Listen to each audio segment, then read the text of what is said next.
प्रशिक्षण दायित्व थिबा राष्ट्रीय उपसभा नेत्री तथा राज्यसभा सांसद श्रीमती कविता पाटीदार, झारखंडर पूर्वतन सभापति तथा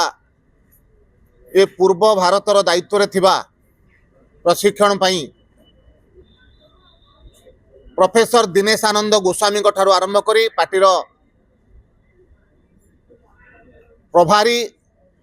श्रीजुक्त विजयपाल सिंह तोमर, सह प्रभारी सुश्री लता उसेंडी पर्यंत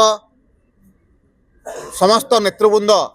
उपस्थित अछंती। भारतीय जनता पार्टीर कार्यक्रम एक प्रमुख अंग। विभिन्न समय रे भारतीय जनता पार्टी तार कार्यकर्ता मानकर शारीरिक, मानसिक, बौद्धिक एवं राजनैतिक विकास करिबा पई प्रशिक्षण वर्गर आयोजन करिथाए। सेही क्रम रे ए वर्ष मध्य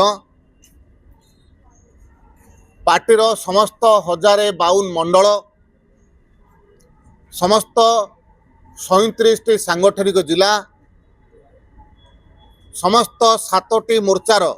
जिला स्तर आरंभ करी प्रदेश पर्यंत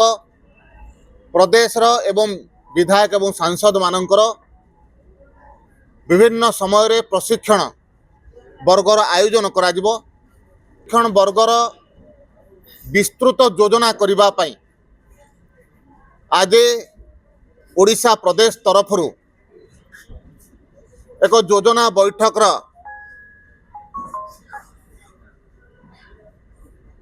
करा जाउची एवं यही योजना बैठक रे आमर मान्यवर सभापति ठारू आरंभ करी प्रशिक्षण दायित्व थिबा